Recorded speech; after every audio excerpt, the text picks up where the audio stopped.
কোনো এক জঙ্গলে অনেক পশু একসাথে মিলেমিশে থাকত। ওই পশুদের মধ্যে এক শেয়ালও ছিল। শেয়ালের চালাকির কথা সারা জঙ্গল জুড়ে প্রসিদ্ধ ছিল, আর সব পশুরা শেয়ালের থেকে সাবধানেই থাকত, কারণ শেয়াল অনেকটা বুড়ো হয়ে গিয়েছিল, যার কারণে সে শিকার করতে পারছিল না। অনেক দিন থেকে কোনো শিকার না পাওয়ার কারণে সে রোগাও হয়ে যাচ্ছিল। অনেক দিন হয়ে গেল, কিছু খাবারই পেলাম না।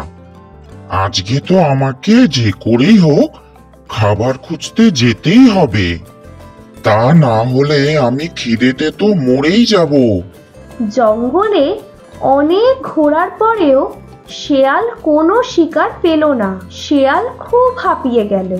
তখনই ওর নজর কিছুটা দূরে এক কচ্ছপের দিকে পড়ল। কচ্ছপকে দেখেই শেয়ালের জিভে জল আসলো, আর মনে মনে ভাবতে লাগলো, বাহ, ওই তো একটা কচ্ছপ। আজকে আমি একে খেয়ে আমার পেটটা ভরিয়ে দেব। কিন্তু ওকে আমি ধরবো কি করে? শিকার করার শক্তি তো আমার কাছে আর নেই, আর আমি যদি ওর কাছে যাই ও তো পালিয়ে যাবে। শেয়ালের মাথায় একটা বুদ্ধি আসলো। ও কচ্ছপের কিছুটা কাছে গেল আর বলল, আরে কচ্ছপ ভাই, কেমন আছো? অনেকদিন পর দেখলাম তোমাকে। কোথায় থাকো আজকাল? আরে শিয়াল ভাই, কেমন আছো তুমি? আমি তো ভালোই আছি, কিন্তু তোমাকে তো দেখে আমার ঠিক মনে হচ্ছে না। অনেক রোগা হয়ে গেছো তুমি। কেন, কিছু হয়েছে নাকি? নাকি শরীর খারাপ? কি আর বলবো তোমাকে, বয়স হয়ে যাওয়ার কারণে কিছুই স্বীকার করতে পারি না, আর কিছু করতেও পারি না। ভালোই হয়েছে তোমার সাথে এখানে দেখা হয়ে গেছে। আমার কাছে কেন? কোনো দরকার? বলে ফেলো। আরে তেমন কিছু না, আমি আজকে ভেবেছিলাম জঙ্গলের সমস্ত পশুদের খাওয়াবো। আরে বাহ, জঙ্গলে নিমন্ত্রণ? ব্যাপারটা কি? কারণটা জানতে পারি?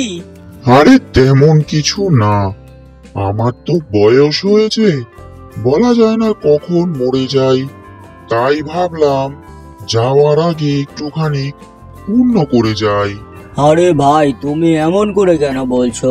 চিন্তা করো না, আমি সন্ধ্যাবেলায় অবশ্যই চলে যাব। কচ্ছপের এই কথা শুনে শেয়াল খুব খুশি হলো। কচ্ছপ নিমন্ত্রণে যাওয়ার আগে ওর বন্ধু কাকের কাছে গেল। কচ্ছপকে দেখেই কাক বলে উঠল, আরে বন্ধু, কি মনে করে আসলে? আরে আজকে সকালবেলা শিয়ালের সাথে দেখা হয়েছিল। সে আমায় বলল আজকে সন্ধ্যাবেলায় তার গুহাতে সে নিমন্ত্রণ দিচ্ছে, সবাইকে খাওয়াচ্ছে। আমি তাই ভাবলাম তোমার সাথে দেখা করে যাই। যদি সে তোমাকে নিমন্ত্রণ করে থাকে তাহলে আমরা একসাথে যাব। না, আমাকে তো কোনো নিমন্ত্রণই করেনি। ও, তোমাকে নিমন্ত্রণ করেনি? তাহলে হয়তো সে নিমন্ত্রণ করতে করতে হাঁপিয়ে গেছে। আসলে ওর বয়সও তো হয়েছে, তাই জন্যই আর আসেনি হয়তো। ঠিক আছে, আমি চললাম তাহলে। কচ্ছপ কাকের কথা না শুনেই সেখান থেকে চলে গেল। আর কিছু সময় পর ও শেয়ালের গুহায় পৌঁছে গেল।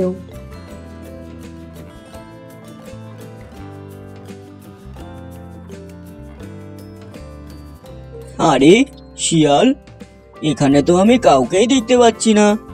আমি কি খুব তাড়াতাড়ি চলে আসলাম? না, তুমি ভালো সময় এসেছো, আমি তো এই সময় খাই। এই কথা বলে শিয়াল কচ্ছপকে ওর পাঞ্জা দিয়ে চেপে ধরে। কচ্ছপের খুব শক্ত ঢাল হওয়ার জন্য শিয়াল ওকে মারতে পারছিল না। আরে তুমি তো আমাকে নিমন্ত্রণ করেছিলে, এটা কি করছো? হ্যাঁ, এখানে তো কোনো খাবার নেই, তাই আমি তোমাকে খাবো। তোমাকে খেয়ে আমার নিজের খিদা মেটাবো। তখনই কাক গুহার ভিতরে আসে আর শিয়ালকে বলে,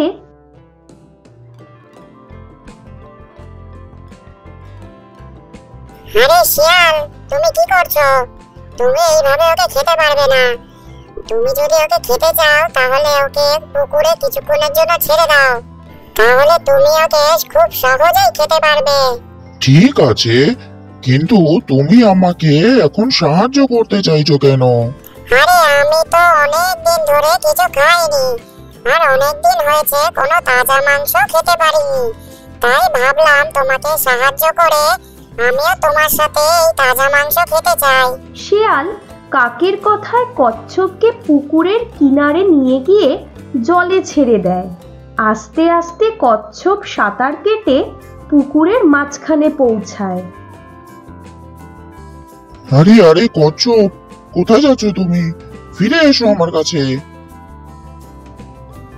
কাক হেসে হেসে শিয়ালকে বলে, শিয়াল মশাই, কেমন লাগলো ঠকে? আশা করি আজকের পর থেকে তুমি এই জিনিসটা আর কারোর সাথে করবে না। শিয়াল কচ্ছপের পিছু করতে করতে পুকুরের মাঝে পৌঁছায়। তখনই এক কুমির আসে আর শিয়ালকে কামড়িয়ে নিয়ে চলে যায়। এইভাবেই কাক শিয়ালের থেকে কচ্ছপের জীবন রক্ষা করে। আর শিয়াল নিজের চালাকির কারণে মারা যায়।